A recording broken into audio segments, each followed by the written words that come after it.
Então íamos iniciar esta pequena liturgia em torno do livro do Fernando Bell. Eu gosto muito de usar estes vocabulários litúrgicos, eu nunca mais me esqueço tudo o que eu sei de interessante sobre a nossa tradição cristã sai através do Fernando Bell.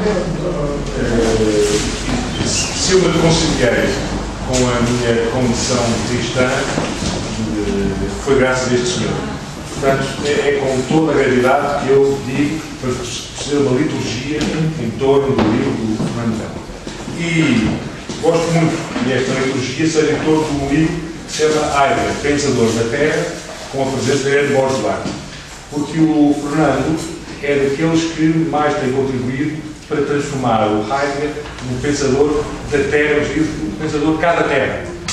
Nosso, em português, língua portuguesa, e também graças muito a Hernán Borges Duarte, que tem um projeto há muitos anos de tradução de Heidegger para português. De facto, o Heidegger tem vindo a perder a sua dimensão de estranheza do pensador lá da Floresta Negra, vestido de tirolês, com uma língua estranha, e tem-se vindo a transformar num pensador de cada terra, da terra e do nosso lugar, e é das coisas mais difíceis, precisamente esta capacidade de naturalizar português, um pensador que é levado muito longe.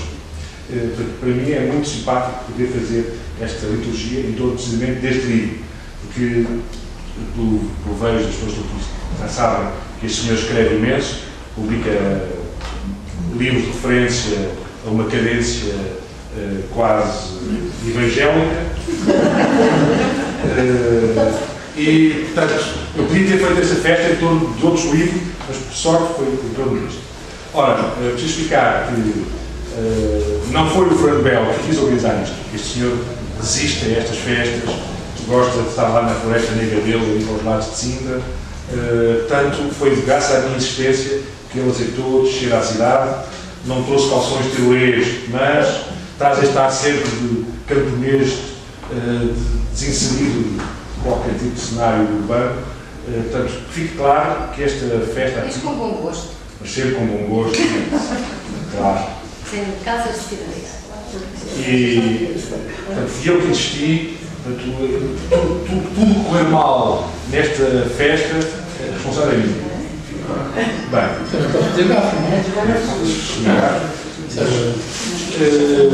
vamos fazer o seguinte: a Hernán Borges Duarte, que é a grande conhecedora de Heidegger em Portugal, não só porque tem trabalhado e publicado textos de referência sobre Heidegger, como referi há pouco, é responsável por um projeto de investigação de tradução de Heidegger em português.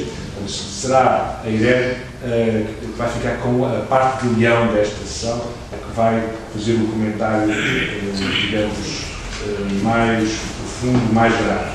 Eu ficarei com a parte mais festiva, direi algumas coisas menos solenes sobre o livro do Fernando, e depois o Fernando fará a intervenção final para nos descompor aos dois, para nos mostrar que nós não percebemos nada disto, que este foi o estilo dele, está a ser mostrar que ninguém percebe nada e ele está a escrever. Ninguém percebe nada do que tu escreves. É um bocado do estilo, não é um bocado do estilo? É não? Então foi, é que é diferente. Não, nem sequer tem estilo. Tem estilo? Nem sequer tem estilo nisso. Nunca ninguém fala comigo daquilo que eu faço. É não? Não. Então pronto, o filme foi apenas... Lembras de uma tentativa de discutir contigo um livro que ficaste a olhar comigo, pensava que era o Universal do final, que foi de Carlos Bonito. Sim. Há muitos anos, eu ofereci-me para fazer uma recensão de um livro do Fernando. Por acaso o livro está ali.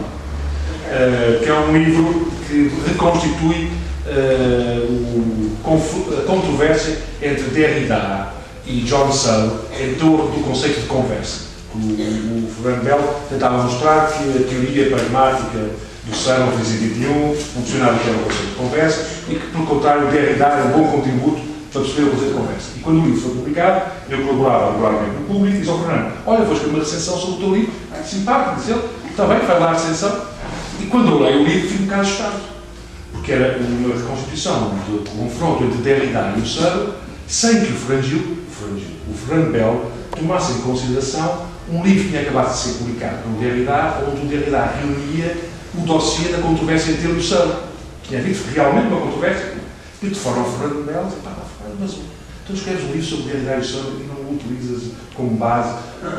Este livro que acabou de sair, e o Fernando Melo disse, mas quer lá saber desse livro, para alguma coisa? O que interessa é perceber as teses do Derrida e as teses do Husserl e todas as tintas para que o Derrida tenha publicado um livro onde constitui o debate. Fernando, isso é uma comissão difícil. Não me lembro rigorosamente nada. Do telefonema não me lembro nada.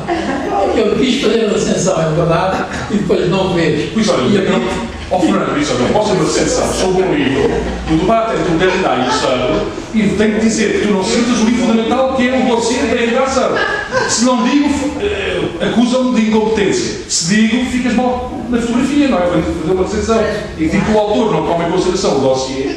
Só, Fernando, olha, afinal não vou fazer a recensão sobre o teu livro. Então disseste-me. Se eu tiver o que eu teria respondido, é que o livro estava escrito há 5 ou 6 anos antes. Muito antes de sair esse tempo. Pois, são os problemas dos ritmos das edições em Portugal. Não, eu também não, só entreguei por mais tarde, só foi coisa dela. Pronto, ficámos zangados. Eu pensava que tu eras assim com toda a gente. Eu achaste que eu não tinha lido bem o teu livro. Estava com a obsessão. Faltava lá. Por isso que eu estive a pensar. Por isso é que eu fiquei com a ideia que o Fernando tivesse essa visão para que toda a gente lia os livros dele. Eu tinha sido o caso único. Acabo de saber que foi o caso único. Ok. Então, para não cometer mais gatos, vamos passar já à Irene Borges-Guardo. Irene, muito obrigado. Sou eu quem agradece que me tenham sugerido esta possibilidade de apresentar um livro do Fernando Melo. É com imenso prazer que o faço. Admiro o livro desde há muito tempo e admiro na qualidade de quem se dedica a Heidegger, mas também realmente na qualidade de quem gosta de ler sobre Heidegger e sem ser sobre Heidegger, em geral, de filosofia, algo que esteja bem montado, com ao mesmo tempo profundidade e capacidade de traduzir noutras palavras, ou seja, sem ser escravo da linguagem do autor, aquilo que o autor diz. E eu não vivia em Portugal durante muito tempo. Quando voltei a Portugal, encontrei-me com alguns autores que realmente não conhecia, porque não tinha acompanhado normalmente a evolução que em Portugal se fez quando eu estava fora. Um desses autores que me surpreenderam, quer do ponto de vista pessoal, o aspecto carismático, a capacidade de comunicação e de expressão de um pensamento próprio, uma dessas pessoas foi, sem dúvida, o Fernando Melo. E continuo a achar que o Fernando tem que aparecer mais e tem, sobretudo, que ter que se tem que fazer trabalho sobre a sua obra. Porque realmente a obra do Fernando Melo é notável e, neste caso, o que nos toca apresentar, agradecendo as palavras exageradas do Nuno, é aquilo que eu tenho trabalhado nos últimos anos. Se eu percebo de uma escola que, ao fim e ao cabo, me ensinou duas coisas. Que trabalhar em filosofia é trabalhar com o máximo rigor, mas com um sentido prático. A filosofia não é algo da Torre de Marfim e do erudito. A filosofia não é erudição. Portanto, o que é preciso é encontrar o sentido. E eu creio que o Fernando encaixa totalmente nisto. Porque, por um lado, é capaz do rigor da nota de pé de página e sem ser de pé de página, e, por outro lado, aquilo que faz com um autor como Heidegger é pensar com ele. pensar com ele, em diálogo com ele. E, dessa maneira, consegue traduzir muito bem aquilo que é o essencial do pensamento de Heidegger. Este livrinho, na parte... livrinho porque é pequenino e está otimamente editado. Aliás, aproveito para dizer que tem um esquerdo ótimo. O Centro de Filosofia conseguiu criar um livro de bolso extremamente atraente e que espero que seja capaz de criar mais. Pois este livrinho é uma excelente introdução a Heidegger. E por introdução não entendo um livrinho que troca por miúdos aquilo que é para altas compreensões e, portanto, tem essa função pedagógica. Não é isso que eu estou a dizer. O que eu estou a dizer é que é capaz de falar com Heidegger daquilo que é, ao fim e ao cabo, o seu sentido, a sua importância prática. O título já aponta para isso, Heidegger, Pensador da Terra. Talvez não seja a forma mais habitual de pensar em Heidegger, mas os franceses tiveram realmente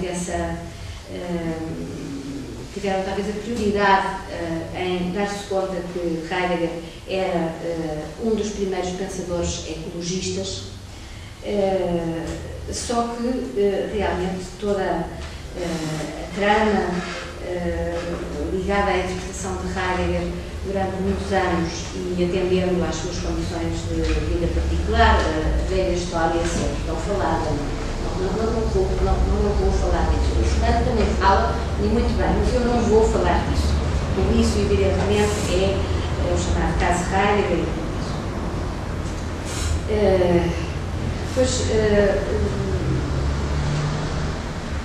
Aquilo que Heidegger faz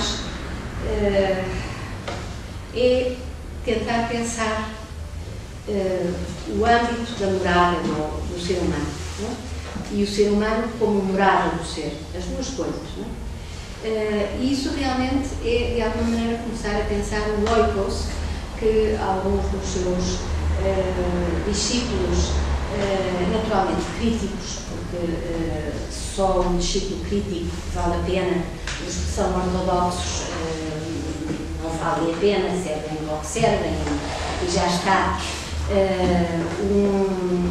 Giorgio Agamben desenvolveu muito bem este hábito do oikos, tematizou o oikos que Heidegger utilizou com esta palavra.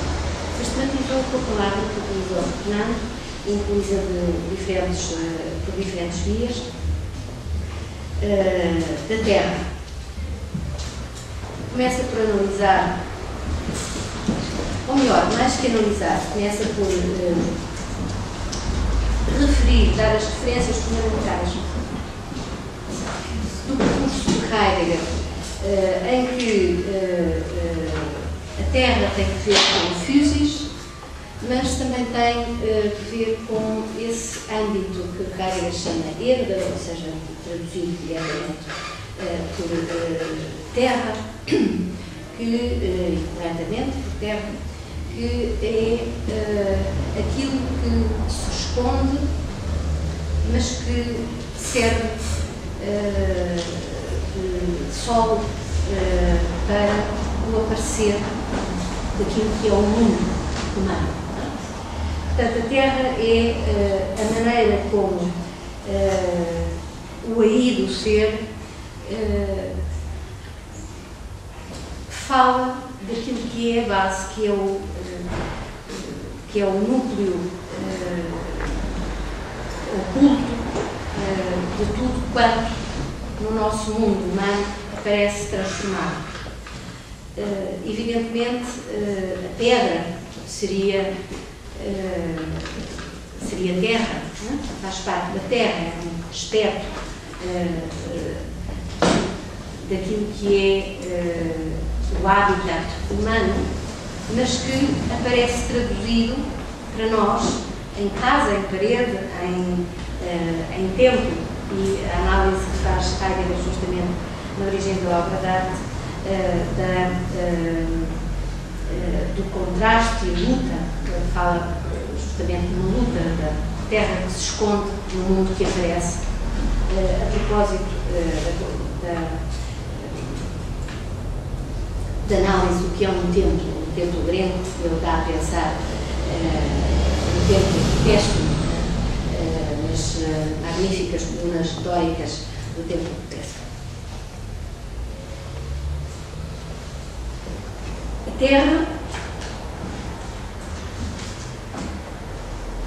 é o seio no qual o desabrochamento, ou seja, a physis, o surgir da physis, retoma enquanto tal tudo o que desabrocha. Retoma. Não toma quer dizer guarda, ao mesmo tempo oculta. Guardar é ocultar. Em tudo o que desabrocha, a terra está presente enquanto o que alberga. Ou seja, a terra é o ser. Há que ler os textos de Heidegger como os do pensador da terra. Esta é a definição do livrinho tal como era originariamente. Mas o livrinho tal como é agora, que cresceu mais ou menos o dobro, não desmente nada disto, e por isso tem todo o sentido manter este título, Heidegger Pensador de Terra, porque é o fio que une todos estes textos que foram produzidos em diferentes momentos e que mantêm, entre outras coisas, um fino diálogo do pensador Fernando Belo, não só com Heidegger, mas também, através de Heidegger, com Aristóteles. Onde está no sentido de falar da importância de Aristóteles, e do Aristóteles que escreve de uma maneira tão breve, tão restrita, tão pouco atraente e que, contudo, toca tudo. Para Fernando Belo é fundamentalmente o Heidegger da física, o Aristóteles da física, que é o Aristóteles de Heidegger. E é o Aristóteles, não é só para Heidegger não é só a física que importa do ponto de vista do pensamento de Heidegger, de Aristóteles, mas também, evidentemente, a ética, a metafísica, outros aspectos. Mas este fio da meada, que é o da physis, é justamente a possibilidade de compreender aquilo que, na segunda fase do pensamento de Heidegger, ele próprio chamou a história do ser.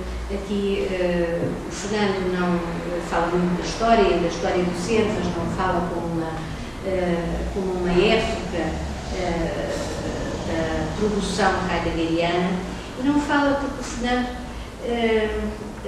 no fundo, como vou ao encontro daquilo que estava a dizer o Nuno, o Fernando não está interessado em fazer historiografia de Heidegger, não está interessado em mostrar que sabe muito de Heidegger e que é um excelente erudito e académico e que sabe pôr notas de pé de página, algumas enormes, mas este livro não é um livro de pé de página.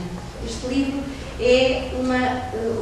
oferece o pensamento de Heidegger de uma maneira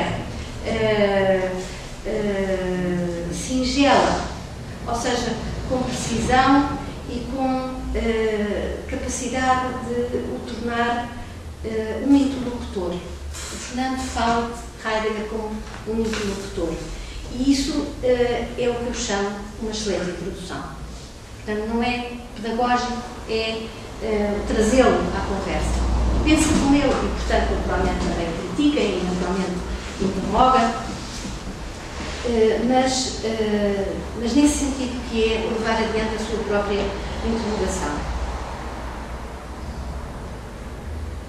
Vai ao essencial, atende à linguagem de Heidegger sem ficar agarrada a ela, abdica da mania erudita, tão do gosto nacional, da nota de rodapé a torto e a direito. Contudo, há notas de rodapé importantíssimas, como é natural, e existe importância a isso, e o Fernando também tem aqui algumas em que, inclusivamente, não só ilustra e entra em diálogo com outros pensadores, Derrida atravessa todo o texto, não é? E não aparece também só nas notas de pé de página, E Derrida é justamente outro desses pensadores que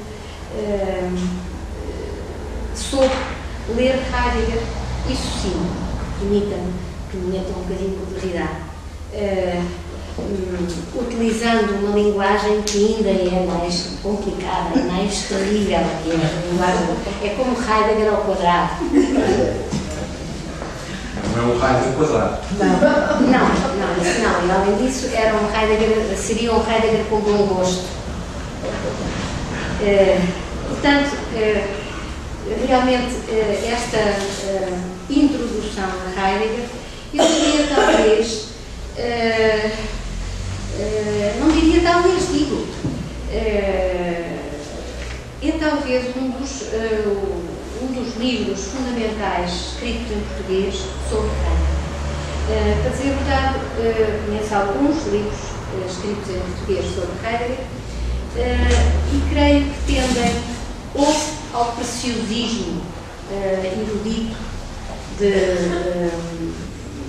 ser muito estrito na maneira de falar de Heidegger e, inclusivamente, tomar uma posição que o Fernando muito pensadamente se recusa a tomar entre uma opção entre o primeiro Heidegger e o segundo Heidegger. Normalmente, pois Heidegger, como todos os senhores que morreu com uma idade bastante avançada, atravessou momentos de evolução na sua vida e, evidentemente, ao longo desse percurso, há muitos aspectos que vão aparecendo como sendo novos. E, evidentemente, há um determinado momento em que ele próprio reconhece que o seu projeto inicial, que é o projeto de Ser e Tempo, se truncou, fracassou. Ele não conseguiu realizar em Ser e Tempo aquilo que pretendia realizar, ficou de escrever a segunda parte que nunca chegou a escrever, justamente por isso, porque achou já não vale a pena, porque aquilo que eu ia dizer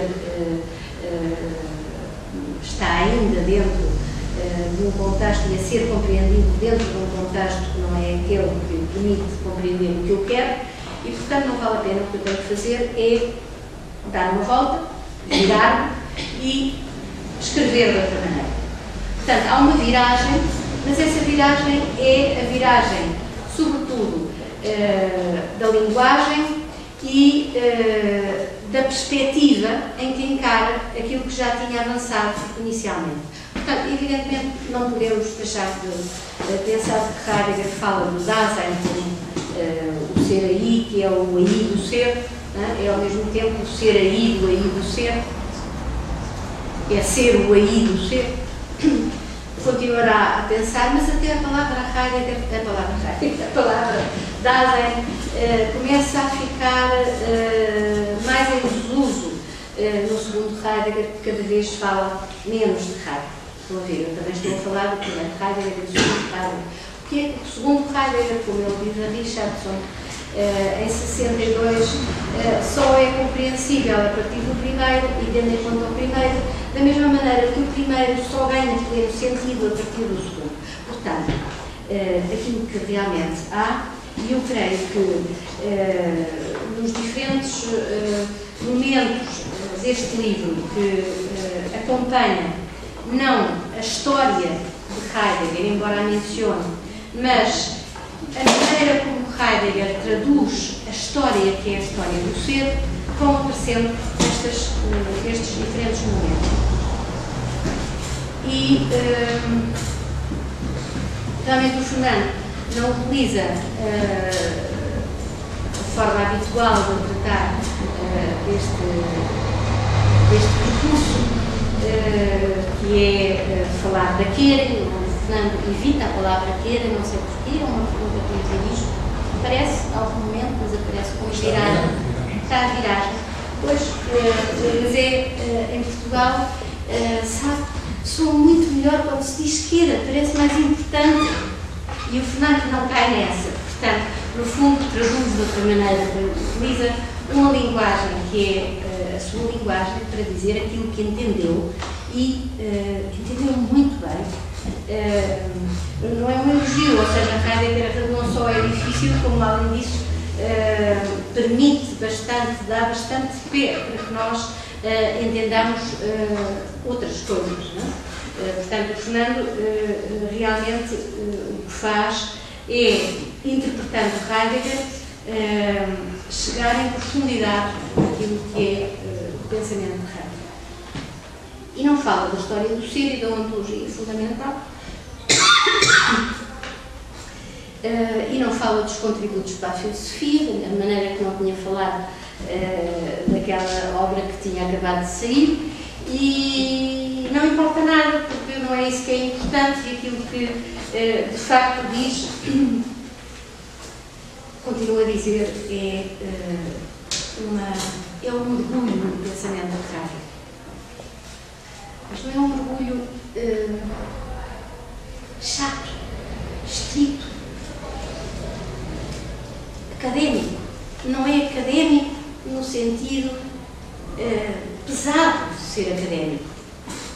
É académico porque é alguém que sabe muito sobre um autor, e entra em diálogo com ele enquanto autor. E eu acho que, sem entrar propriamente nas diferentes retratos que vão aparecendo ao longo do livro, entre os quais está a própria história, portanto, a leitura heideggeriana da história, entre os quais está a importância da tradução, tomando um texto excelente de como se traduz do grego para heideggeriano, que foi apresentado no colóquio justamente sobre Heidegger, a linguagem e a tradução, e depois aqui se nota como o Fernando se dá conta de que Heidegger fala heideggerianês, mas ele não fala, não tem por que falar heideggerianês. Portanto,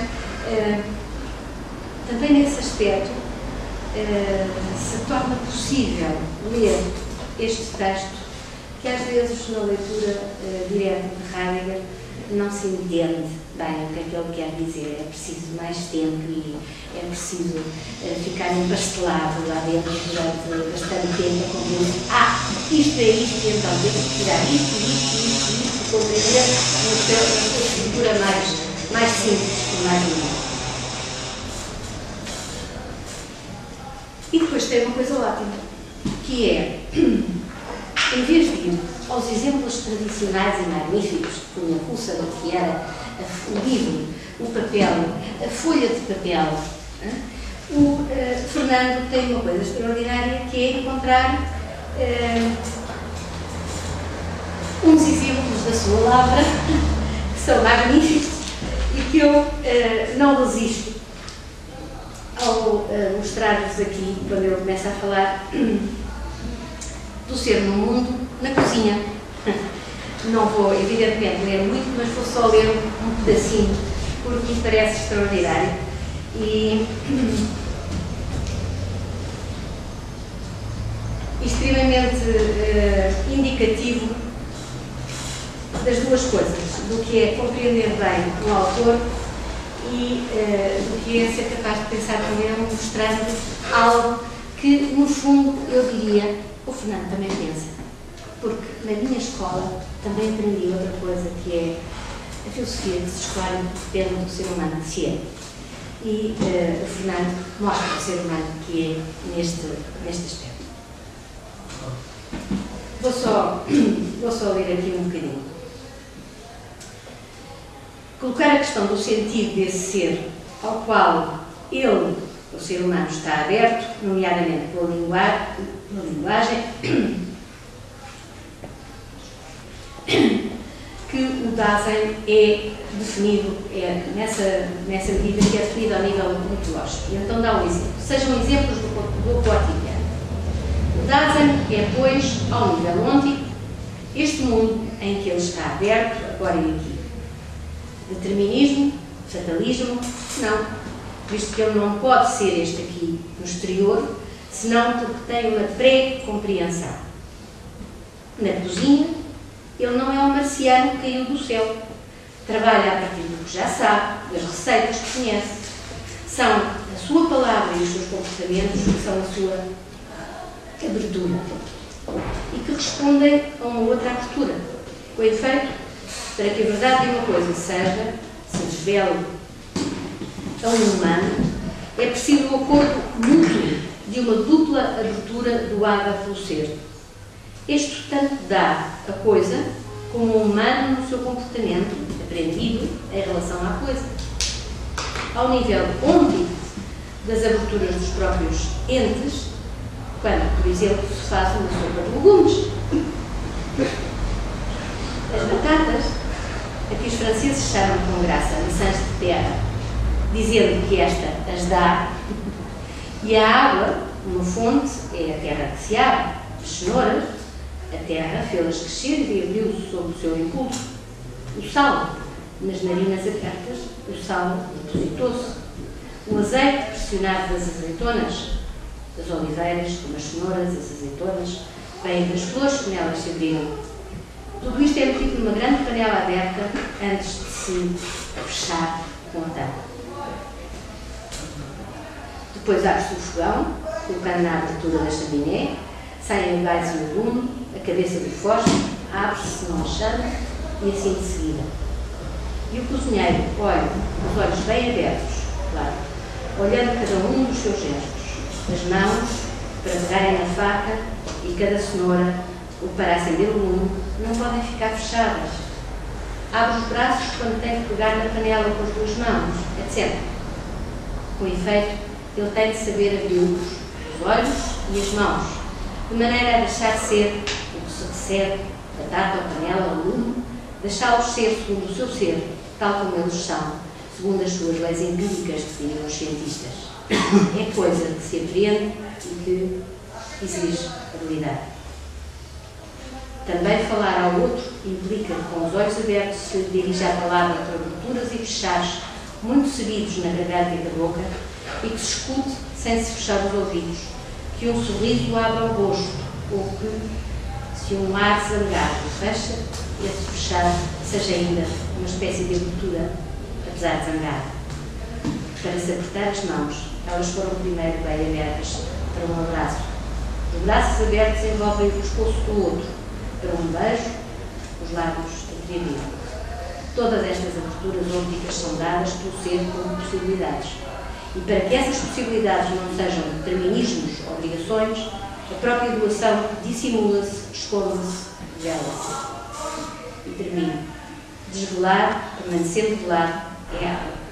É água. Essa é a verdade em grego, heideggeriano.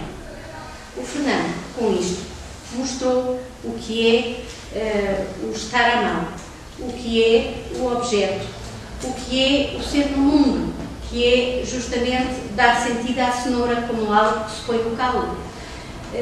Mostrou o que é o pensamento de Heidegger, sem precisar de dizer os palavrões que Heidegger inventou por dizer. E por isso, mesmo que fosse só por isso, era de agradecer aquilo que nos ofereceu num livrinho que, além disso, tem as dimensões possíveis de ser lido.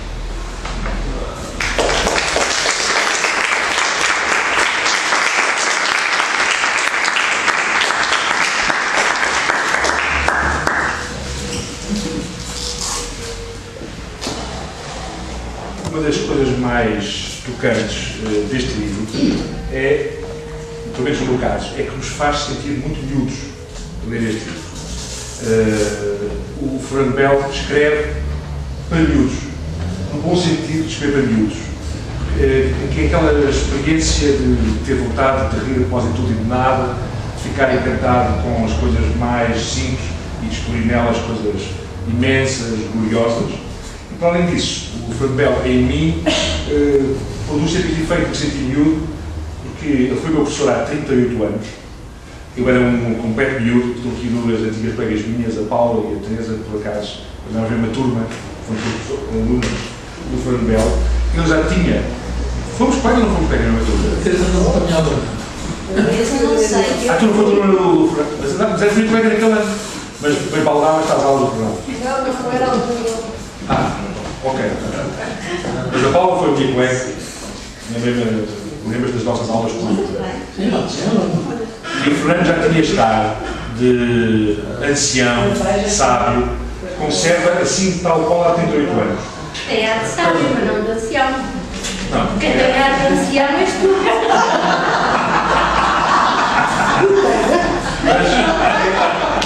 Mas é isso mesmo que é encantador a mim. Eu sinto-me ancião, exceto quando leio o livro do Fernando Bell. Quando leio o livro do Fernando Bell, este senhor era meu professor há 38 anos e já tinha estado maduro, quem tinha passado várias vezes pelo deserto, através de jejum durante não sei quantos anos, e eu sinto-me um ancião e quando olho para este senhor, ele tem que ser um puto qualquer, um miúdo, e quando leio o livro dele, percebo que são livros que nos fazem sentir precisamente o prazer de voltar a ser miúdo. O que eu quero dizer com isto de voltar a ser miúdo? Porque é essa capacidade de ser frustrado das nossas expectativas, ser completamente refutado nas nossas antecipações, descobrir que afinal é tudo de outra maneira. E uma das coisas mais surpreendentes deste livro é que precisamente o conceito de terra, nós estamos um pouco habituados a pensar, quer no interior do discurso ecologista, quer no interior de um discurso mais ou menos poético sobre as virtudes do campo, as virtudes da cenoura, da batata. Este livro inverte radicalmente quer o discurso ecologista, quer o discurso de uma poética da lavoura ou uma poética da natureza e reinventa a tradição da fenomenologia a partir deste conceito de terra. O que é reinventar a tradição da fenomenologia? Porque, como o Fernando Bell tem o cuidado de fazer aqui neste livro, uma das muitas generosidades que ele nos oferece é de explicar, em poucas palavras, coisas fundamentais da história do pensamento do século XX. E uma das coisas fundamentais é como é que se passa do Husserl ao Heidegger, como é que o Heidegger é reinterpretado pelo Derrida, como é que depois de Derrida é possível regressar a Heidegger, e como é que depois de regressar a Heidegger é possível regressar ao Husserl e redimir o Husserl na sua vontade de regressar às coisas mesmas, depois de ter feito a viagem de Heidegger-Derrida. E, precisamente, o conceito de terra que o Fernando Bell aqui propõe é um conceito que é muito frágil, no sentido que é difícil de o situar no conjunto daquilo que foi pensado sobre a Terra. Em primeiro lugar, na relação com o discurso ecologista, se é verdade, como a Irene referiu, que a Terra tem a ver com o habitar, com estar no mundo, estar aí no mundo, o Fernando não quer que a Terra tenha o estatuto de um aconchego, de um lugar de amparo. Ao contrário, a Terra, como é um lugar de revelação, um lugar de surpresa, um lugar de abertura, mas também é um lugar de retiro, um lugar de escondimento, a Terra não remete para a ideia do lugar que temos que preservar, do lugar que temos que cuidar, que é um pouco a tradição do discurso ecologista.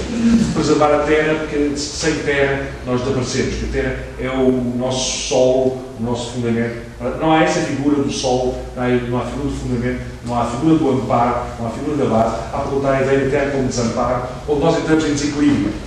E por isso a Terra, para pegar nesta questão do sentido, a Terra de que fala o Fernando é um bocado o planeta do príncipezinho, em que nós estamos sempre a escorregar, pode estar sempre em desaparecimento. É um lugar de aparecimento, mas onde nós também nos sentimos perdidos, nos sentimos em desamparo. Por outro lado, é difícil de situar o conceito de terra no interior da fenomenologia, e o Fernando faz isso muito bem, Porque a fenomenologia tem o problema de hesitar entre o conceito de mundo e o conceito de terra. O Husserl trabalha muito a questão do mundo como aquilo, o conjunto de significações que estão sempre já dadas, estão antecipadas e que nos situam em cada experiência da nossa vida, seja a experiência na cozinha, a experiência da leitura, a experiência da morte ou da vida. Portanto, o Husserl, o conceito fundamental é o conceito de mundo, de envolvência de sentido. E o Fernando não quer que o conceito de terra tenha que ver com o conceito de mundo. Não quer que terra seja pensada como essa textura de sentidos onde nós nos reencontramos, como que numa tessitura pronta a usar. Mas, por outro lado, o conceito de terra do Fernand também evita, e eu fui um bocado mal quando fiz a apresentação, quando disse que o Fernand fazia uma leitura geofilosófica do Heidegger. Porque o Fernand também não quer que o conceito de terra tenha a ver com o conceito de geo do Deleuze. Não quer que se pensar a terra a partir da ideia de território, de espaços traçados, espaços delimitados, ou espaços lisos. Então há uma teoria política de como estar no espaço, que é a perspectiva do Deleuze, da sua geofilosofia. Então, o conceito de terra é mesmo uma novidade no caso do Fernand. O Fernand, se bem que diga, como a ideia referiu muito bem, se bem que diga que o Heidegger e a terra a partir da physis e a partir desse desabrochar, do aparecer das coisas, e se bem que ele também refere que o conceito de terra é reformulado a partir da ideia de Heidegger, do acontecer, do segundo Heidegger, o conceito de terra do Fernand não é um conceito especificamente heideggeriano. Eu acho que o Heidegger ainda trabalha muito na tradição do mundo, a terra como esse lugar onde o sentido é possível. Para o Fernand, a terra é um lugar de aparecimento, mas é sobretudo um lugar de fragilidade, um lugar de desamparo, um lugar de desequilíbrio. Nesse aspecto, há uma singularidade, que é aquilo que estava a sublinhar neste livro, de uma terra que não pertence só à tradição da fenomenologia.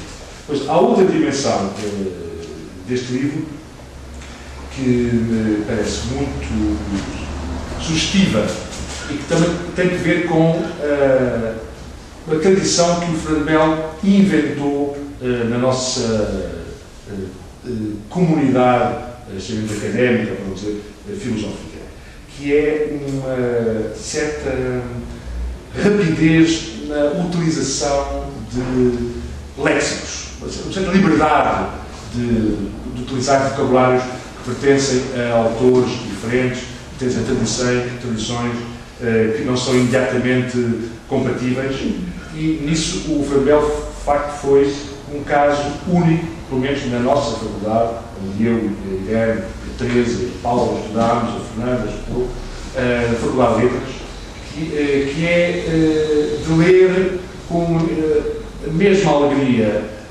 Nietzsche a partir de Derrida, Nietzsche a partir de Deleuze, Nietzsche a partir de Heidegger, Heidegger a partir de Husserl, Husserl a partir de Levinas.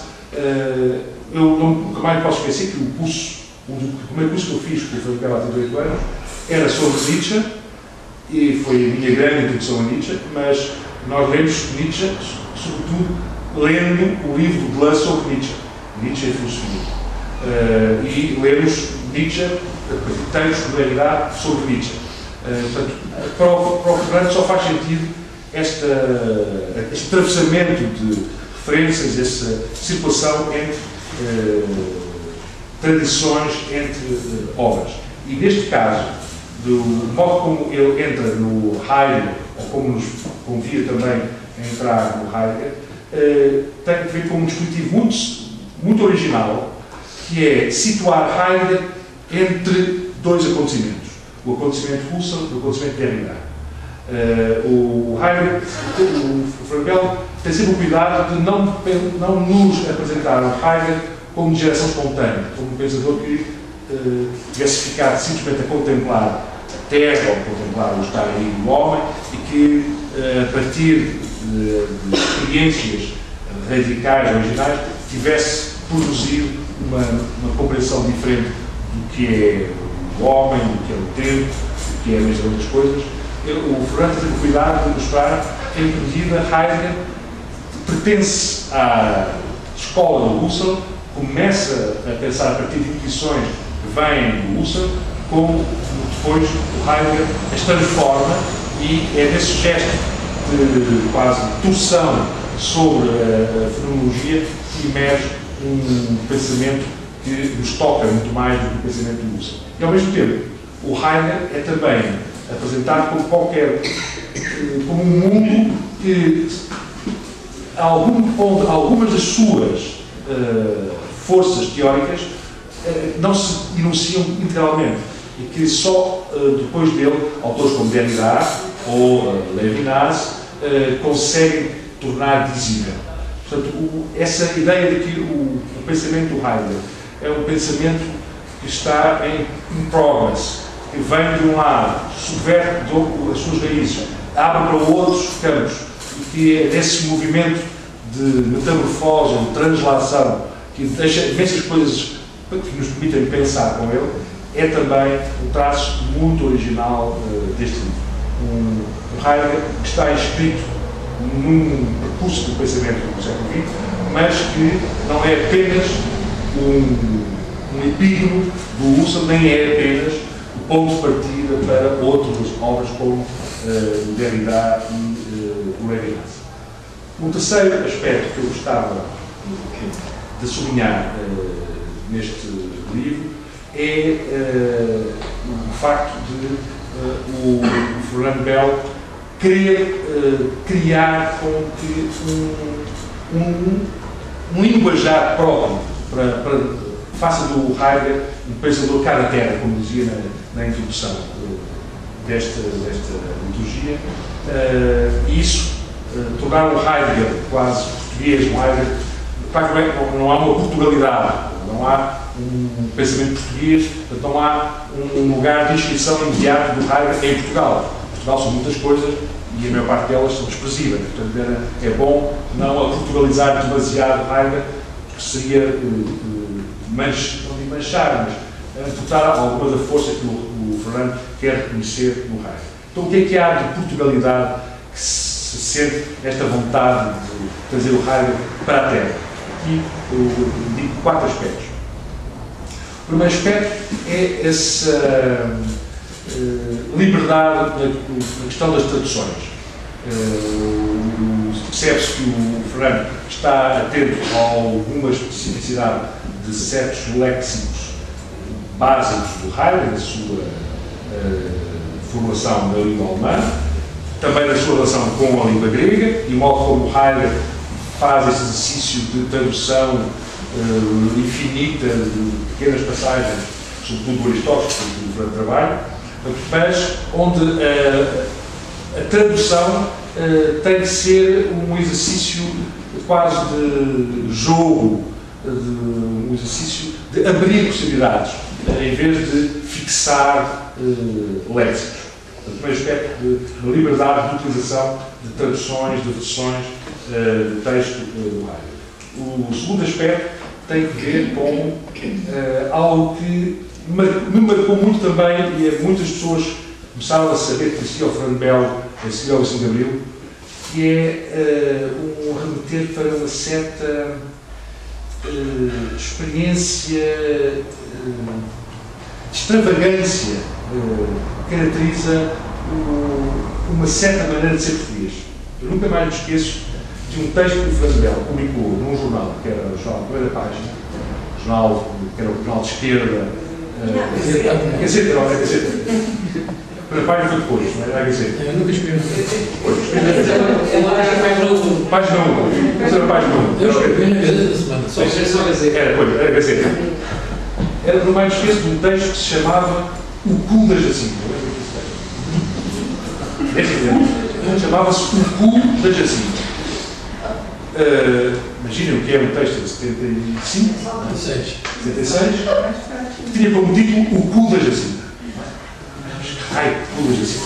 Como é que se fala de um texto do Cu da Jacinta?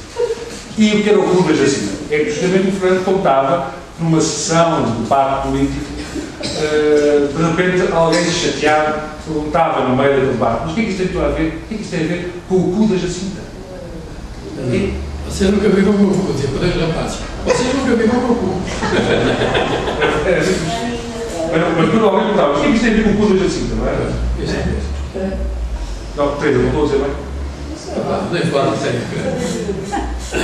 Mas o Fernando Belo introduziu na filosofia em Portugal essa capacidade de saltar dos temas mais abstratos para formulações terrenas, térreas, telúricas. Tem que ver com o cu da Jacinta, tem que ver com a cenoura da panela, tem que ver com o cheiro do jasmim.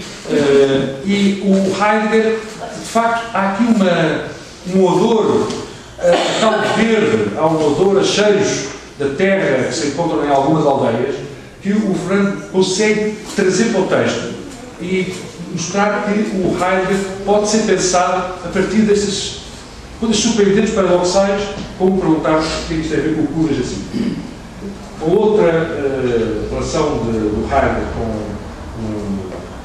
Portugal é o modo como o Fernando Belo se sente nómada. O Fernando Belo, para quem não sabe, foi muito maltratado no nosso departamento. Não teve as cadeiras que eu gostava de ter tido quando lá ensinou. Não.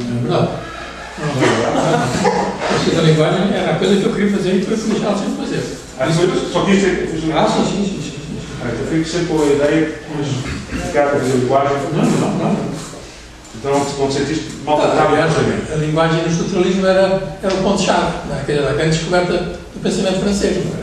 É disso que eu me achei. Então não foi por isso que Não. Então o exagero que eu digo, foste maltratado no nosso departamento? Não, com certeza não. Não exagero? Não, pelo contrário. Nunca ninguém me veio meter naquilo que eu fazia. Nunca ninguém veio ver o que eu fazia. Eu publicava os programas, mas nunca ninguém disse nada. Em 30 e quase anos. Então achas que não foi maltratado no nosso departamento? Desse ponto de vista, não. Desse Do ponto de vista das aulas, do que eu fiz nas aulas, nunca ninguém me chateou, pelo contrário.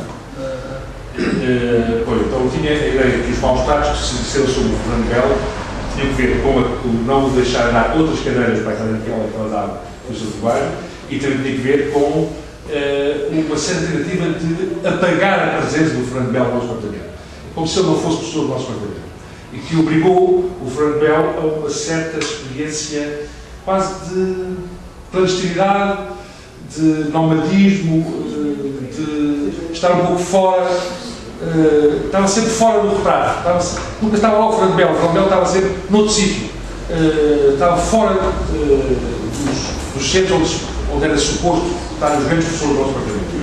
E essa condição nómada, essa condição errática do Fernando Belo está muito clara neste livro. Este livro é escrito por alguém que teve uma vida errática, que circulou em diferentes universos, cenários e que regressou a um ponto de quase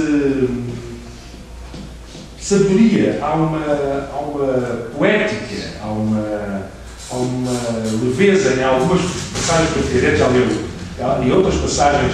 Eu gosto imenso daquela, como traduzir do grego para ver Inês, ou a reflexão sobre o mundo, como fazer um fervedor para a sala de aula.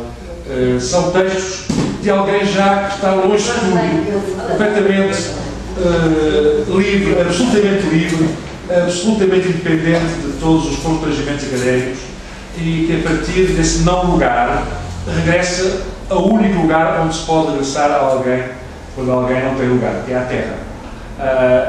que é esta ideia de lugar de manifestação e lugar de desarmar. Por isso, sinto que há o que mais bonito que há em português, que é depois de ter andado perdido no Maranhão, aos tombos, em Macau, regressa à terra.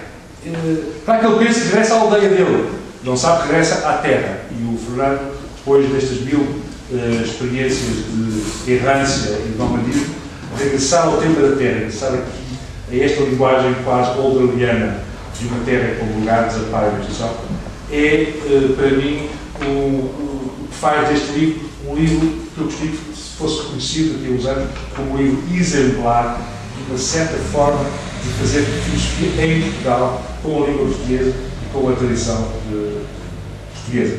E isto gostava de dizer sobre o livro Fernando. Ok.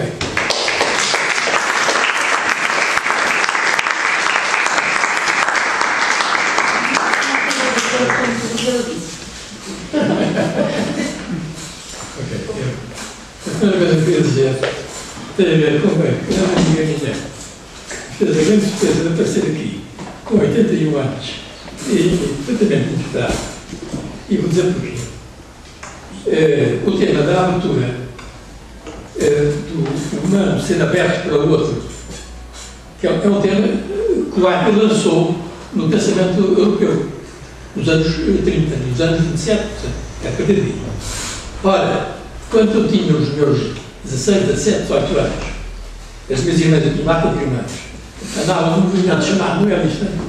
E o que eu encontrei nesse movimento foi pela primeira vez a falarem da abertura, da autenticidade e de coisas de termos do Heidegger.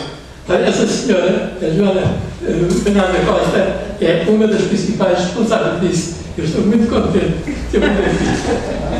Bom, agora vocês.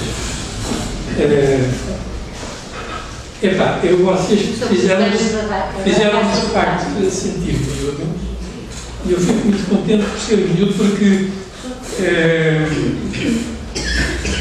ela é atriz do Heidegger. Ele fez a tese de doutoramento sobre o cérebro e pessoas, portanto, que são supostas conhecer bem estes dois autores disseram que eu fiz direito. Eu fico muito contente por isso.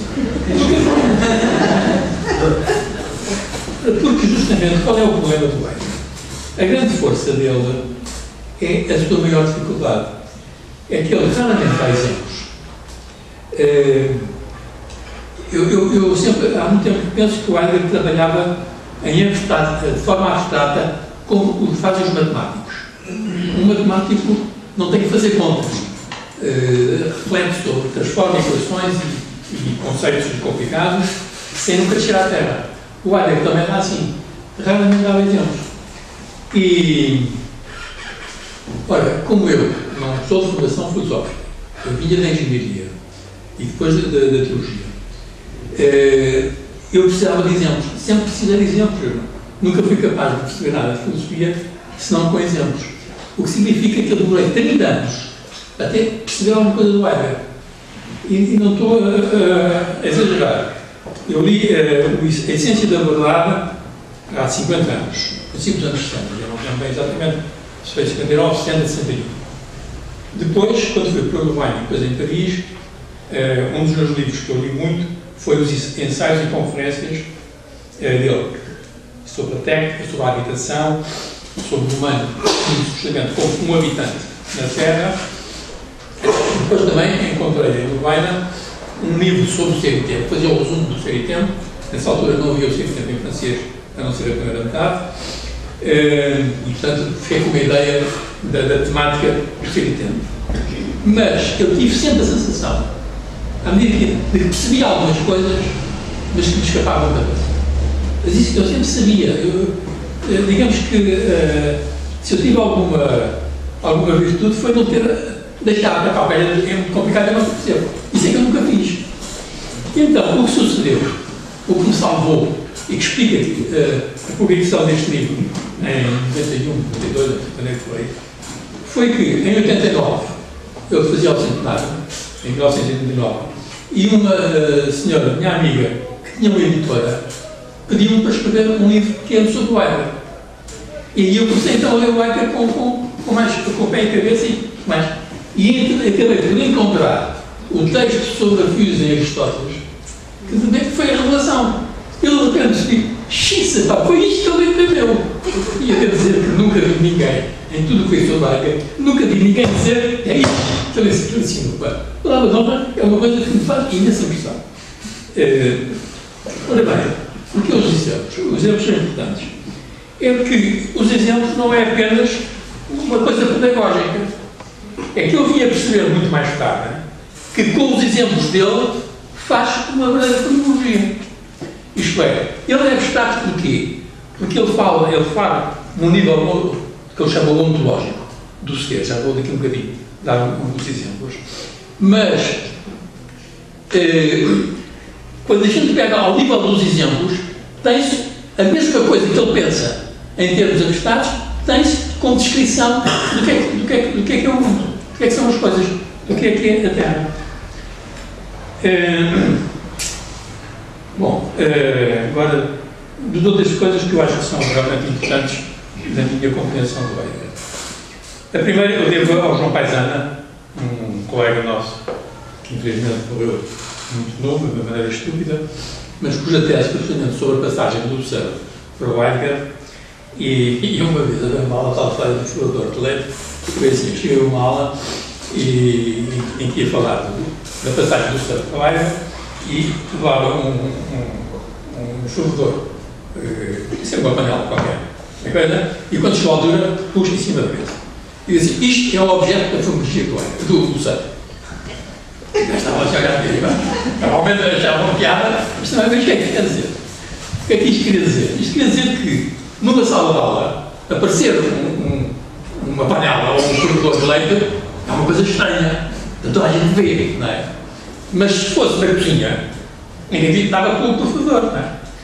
Ora bem, o que o Husserl fez foi, os seus exemplos, isso é uma tradição, toda a filosofia, desde o Platão e o Aristóteles, o que ele fez foi analisar as coisas fora do seu contexto, arrancar do seu contexto.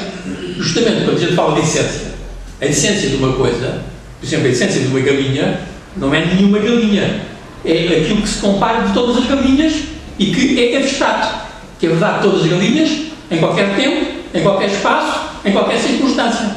Para o que é isto? É esta intemporalidade. Isto é uma coisa ótima, não é? Não estou a dizer não, ao contrário. Ora bem, o que o Heidegger fez foi, e isso é que, a meu ver, é o grande trabalho de mais de 20 séculos de filosofia, foi de voltar àquém dessa definição. Portanto, se a definição arranca as coisas do contexto e do mundo, o Heidegger voltou ao mundo e definiu o humano como um ser do mundo. E o ser do mundo não é o sujeito, não é a consciência, não é o homem, não é será as outras coisas, a alma, etc. Não é? No fundo, todas estas maneiras de falar do humano vêm da alma, do Platão. E a alma só se entende, isso agora não vale a pena, justamente por consequências da definição. Ora, o que é que foi então o texto sobre a fúzia em Aristóteles, a fúzia em natureza, não é? Quer dizer, ora bem, o que eu ali é mostrado de uma maneira espantosa, pelo menos a mim espantou e elucidou, é como tudo o que chamamos de natureza. A natureza são todas as coisas vivas, não é? Quer para Aristóteles, quer para o Heidegger. Portanto, são plantas, são os animais, somos nós e somos a nossa maneira de ser humana, social, etc. Ora bem, aquilo que era atribuído, no fundo o problema da definição é que a definição, já desde Platão e dos Aristóteles, procura encontrar causas para perceber coisas contingentes. Tudo é contingente na Terra, não é? E, portanto, só se pode compreender encontrando-se uma causa. Ora bem, o que o Heidegger vai mostrar é que se a coisa não parte da definição, mas se parte do mundo, então o que há é muitas coisas que nem se pode chamar causas, que são doações, que dão aquilo que eu até diria, e julgo que isto se pode defender, enfim, que o que o Heidegger faz isto, faz parte do segundo Heidegger, aquilo que ele chama a vinda do ente à presença, é produzir uma operação de nascimento. O que o Heidegger pensa, ele nunca dá esse exemplo, e provavelmente se eu lhe dissesse, você não está a falar de nascimento, talvez, não aderia, porque ele está na estratosfera, ele está na mesma coisa. A operação de nascimento, o que é? É muito fácil dar como exemplos. O espermatozoide encontra um óvulo e quem deu o espermatozoide retira-se logo. Né? Fica a senhora que recebeu o óvulo, que nem sabe se é que recebeu o espermatozoide e que já tem um ovo. Depois, aquilo vai durante 9 meses, vai crescendo, desenvolvendo no ventre da pessoa com imensas influências que jogam sobre aquilo. A alimentação da pessoa, do que a pessoa passa, do que ela sofre, etc. Não é? E depois sai, quer dizer, que a mãe retira-se, não é? O bebê nasce, bebe leite, depois desmama, etc. O que fica, aquilo que doa, no fundo, a doação é feita pela mãe, essencialmente, mas essa doação tem que ser muito forte quando o ser é muito pequenino, mas vai-se retirando, vai-se ocultando para que esse ser possa crescer. E justamente todo o problema do crescimento é que o crescimento só se faz se houver coisas de fora que nem, por exemplo, alimentação, aprendizagem, etc. Mas é preciso que aquilo que é doado, aquilo que doa, que é muito mais forte do que o pequenino, se retire para deixar crescer a autonomia. E então o que se passa de fabuloso, agora a gente pensa, por exemplo, em termos de ciências, é que aquilo que é aquilo que podemos chamar a essência de um galo ou de uma galinha, ou de um casal de humanos, o que é a essência? Isso passa para o bebê que nasce deles e ele vai se tornar um humano com a mesma essência, mas com a doação retirada. Então, o verdadeiro problema é este. O pequenino tem que ser muito protegido, mas ele é que tem lá o grão do crescimento, que é sempre doado, nunca é autopoético, como disseram certos biólogos nos anos 80, é sempre com doação, mas vai crescendo e vai crescendo de uma forma singular. Ou seja, se a gente diz que o ser humano, as suas regras, digamos, construtivas, que são estudadas em várias ciências, biologias, canais, em todas elas, se bem, essa é uma heteronomia, é a lei de todos. Nós somos humanos todos, por uma mesma lei, por um mesmo conjunto de leis que nos faz, e essa lei é dada ao ser humano com a autonomia deles. E é por isso que se retiram. É para que a heteronomia que é dada possa desenvolver-se em autonomia. Não é? Cada um de nós é filho dos nossos pais, de mestres e de tios e de bata gente que nos ajudou, e somos singulares, somos diferentes, justamente porque toda essa gente se retirou, como antepassados. Bom, uma das maneiras, portanto, de dizer isto agora de forma mais exata é a formulação do Heidegger. Aquilo que é doado é para fazer ser e para deixar ser. Isso é simplesmente o dar e o deixar. Esta nem é ostentação, é esta dupla posição de doar e de deixar que aquilo cresça por si, que, a meu ver, é a grande descoberta do Heidegger, filosófica. A última coisa que eu queria dizer ainda é... uma maneira também de dizer isto, é que eu tenho o sentimento, isto agora é de facto, já o ser um bocado ancião, quanto mais leio coisas e vou percebendo, tanto mais penso que o que sempre foi fascinante no mundo dos humanos, desde as mitologias, é o fenómeno da fecundidade. A fecundidade, é isto que eu estava a falar, é o seguinte: a gente tem um casal de coelhos Eu não tenho casal, porque as coisas nunca casalam, coelhos mais para só mas de um casal de coelhos saem muitas coisas. Muitos coelhos pequeninos, não é? Saem mais do que o que eles são. Da maneira que de uma semente de um pinheiro sai um pinheiro grande, não é? Quer dizer, esta coisa fabulosa de do menos sair do mais, que era uma coisa que os medievais diziam que não era possível. Uma das teses da lógica medieval é que o mais é sempre mais do que o menos. Ora bem, a profundidade é ao contrário disso. É justamente do menos sair do mais. O crescimento é isso.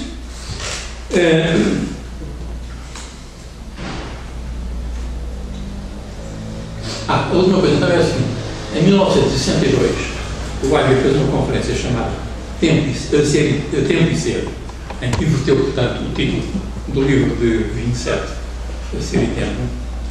E nesse a grande originalidade, esse texto é assim. É verdade. Eu não sei se alguma vez disse, mas nos anos 80, já o Nuno era assistente lá na faculdade, já era meu colega. Uma vez ele vendeu comigo, eu nunca percebi porquê, e ele ofereceu-me uma fotocópia desta conferência que eu não conhecia nem pouco muito. E que me salvou, porque foi fundamental quando foi preciso escrever esta coisa. Se há uma dívida grande que eu tenho em relação a ti, também já não te lembras. É muito simples. Acho que eu fiquei deslumbrado quando escrevi esse texto, já que o isto não está. Para mim, o que é que era fabuloso nisso, nesse texto? Nesse texto é que o ser vai ser substituído pelo acontecer, pelo Heráclito. E o acontecer é justamente o que faltava no que vai dizer para até aí. Quando há acontecimentos, há sempre mais do que um. Não há acontecimentos singulares, acontecimentos, mesmo que sociedade nós, é porque pensamos noutros, ou porque os outros nos disseram isto, ou porque vimos aquilo, etc. O acontecer é sempre justamente uma doação de vários. E o Heidegger durante muito tempo tinha tido o sonho de encontrar uma palavra, uma coisa única, que fosse a coisa primordial. Justamente o Heráclito, o acontecer, é o romper com isso e perceber que o que começa a ser muitos. Não há origem de nada. Tudo, quando a gente dá com elas, já são muitos. Já é muitas coisas e é sempre mais do que um. Doação é multiplicação. Ok, eu acho que já comecei.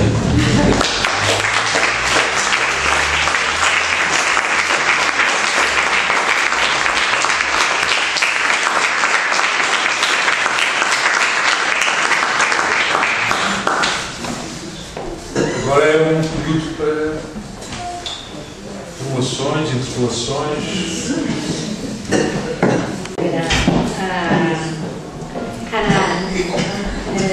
Em que ele fala justamente do Heráclito num sentido claramente amoroso.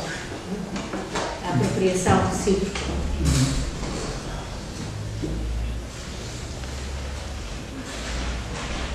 Aproveita que está aqui o Fernando, ele veio pouca vez à cidade. Eu naturalmente não agradeci suficientemente o que vocês disseram, mas eu acho que é a vossa capacidade. Essas coisas não se agradecem. Acham que não é bem assim, mas bom.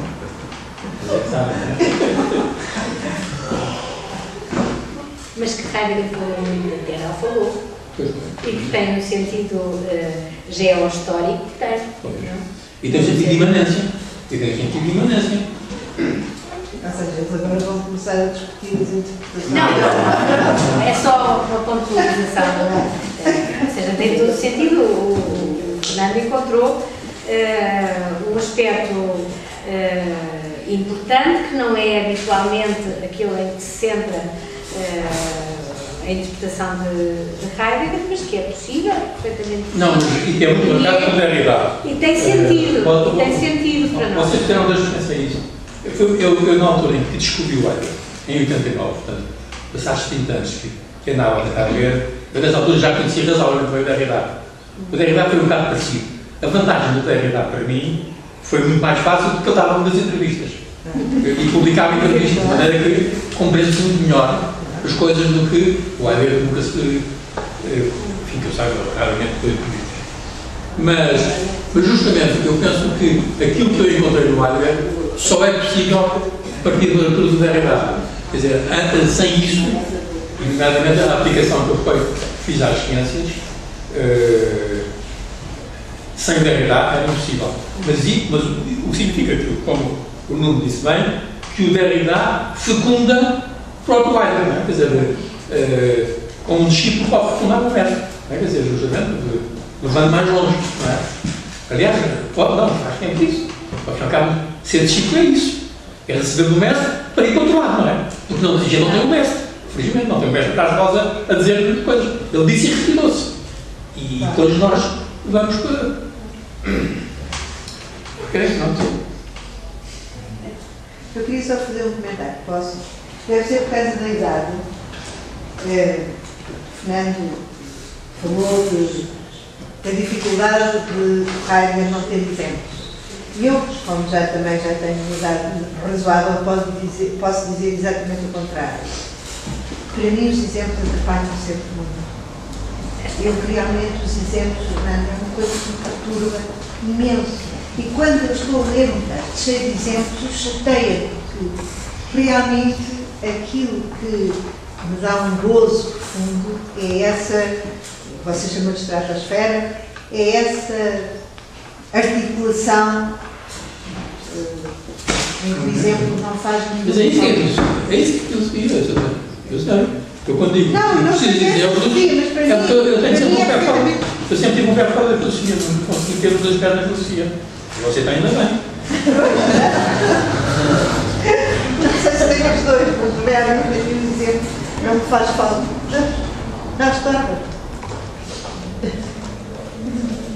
Eu acho que não me chamou bem a atenção.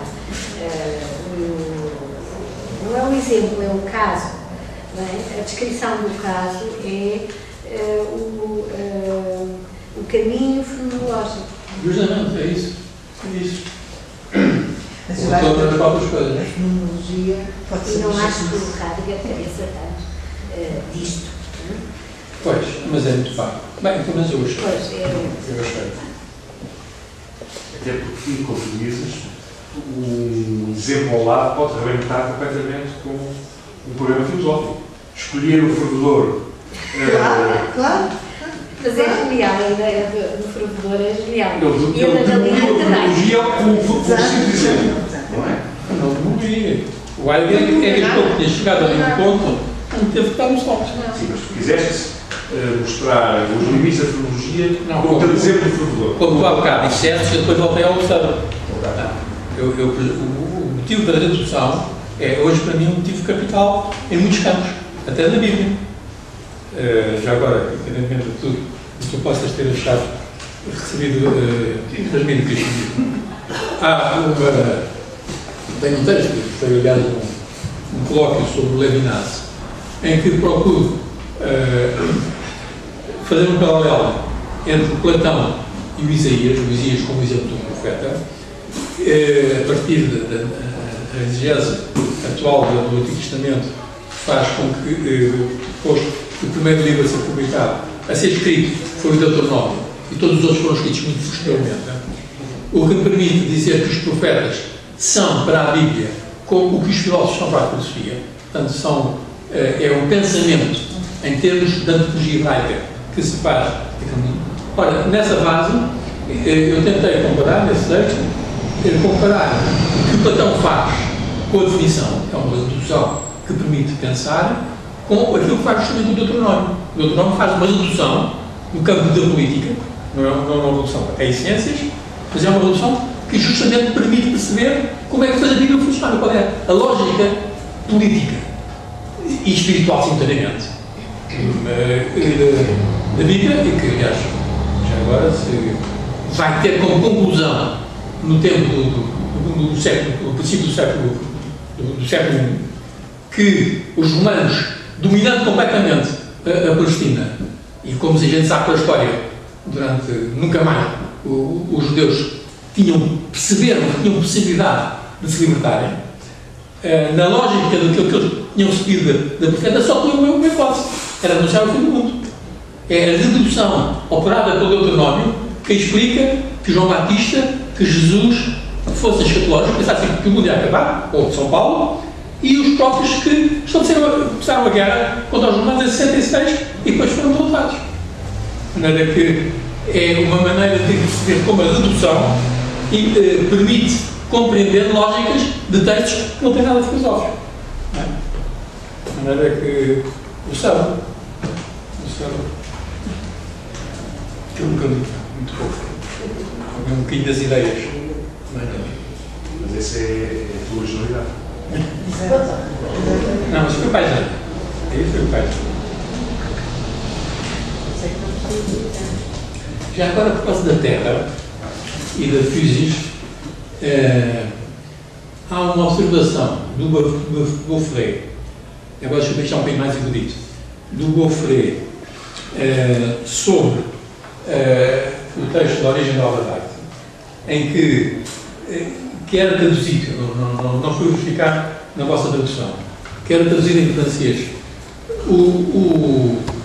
aquilo a que os gregos chamaram Physis, eu chamo a terra, e o Gaufret diz não, eu chamarei a terra. Quer dizer, o Heidegger não diz sempre a Physis foi compreendida como a terra, mas eu decido, de maneira que eu posso ligar essa citação com o conceito de Physis, onde ele acaba de dizer a Physis é ser, não é? Portanto, Physis é a terra, o ser é a terra. Já agora mais uma coisa sobre a Terra e o mundo. Uma das coisas que é realmente engraçado de perceber é que no combate entre a Terra e o mundo, que a Irene falou, há uma coisa que é muito difícil de entender, porque eles não são iguais. E o mundo permite que saiam coisas da Terra que sem o mundo não seriam. Mas ao mesmo tempo, a Terra recusa-se a isso. Aqui também é um exemplo, vou ver. Por exemplo, é o jardim. Se a gente pega no jardim e deixa de o trabalhar, passado um mês ou um ano, é mato. Não é? A natureza também é isto. Recupera tudo o que o mundo lhe roubou se o mundo desiste. E ela volta atrás, não é? Quer dizer, isto é ecologia. Aqui há uma lição de ecologia muito forte. Nós precisamos salvar a terra. Porque somos nós. Nós somos terra. Não somos almas imortais. Somos terra. Eu só uso um bocado, portanto, é também o sentido da recuperação do sentido da terra e a possibilidade de salvar o que é possível salvar, não? E o desamparo, até se entende muito bem, ver qual é a lógica da vida. A lógica da vida é uma lógica inacreditável. Os animais só sobrevivem comendo ou plantas outros animais. Portanto, é necessário comer os outros para sobreviver. É de uma crueldade terrível. A Terra é extremamente cruel. Isso aí é uma anestesia.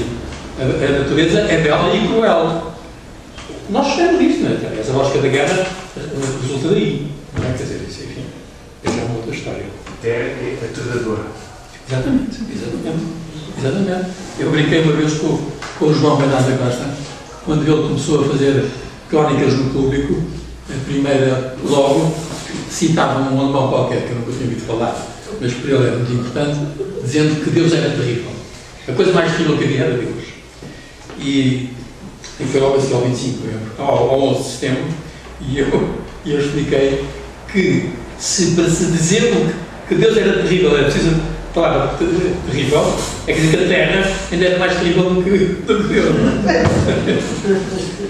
Isto é a noção de terror, etc. Vem da Terra, não é?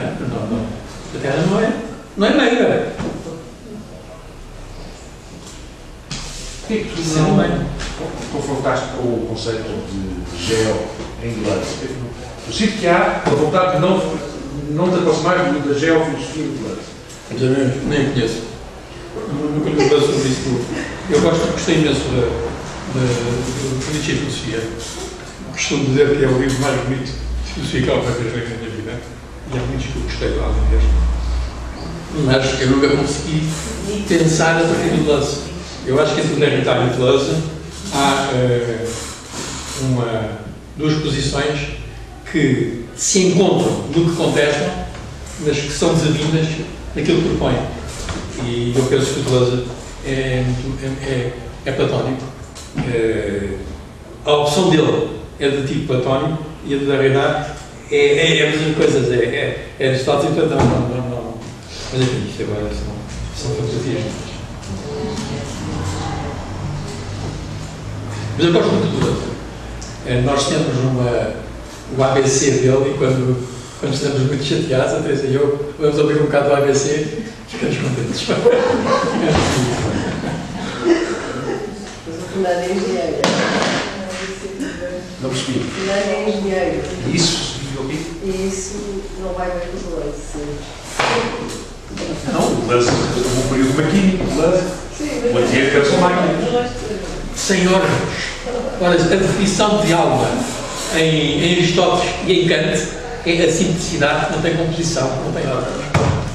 Acho que platónico parece.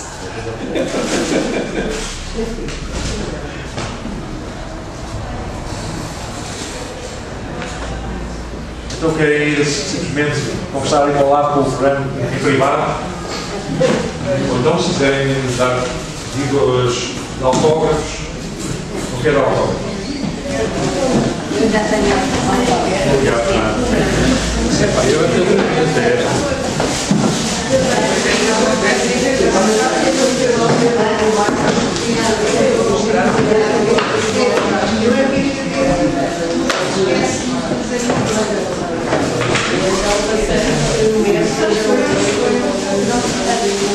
O mesmo posso pagar ali na secretaria agora.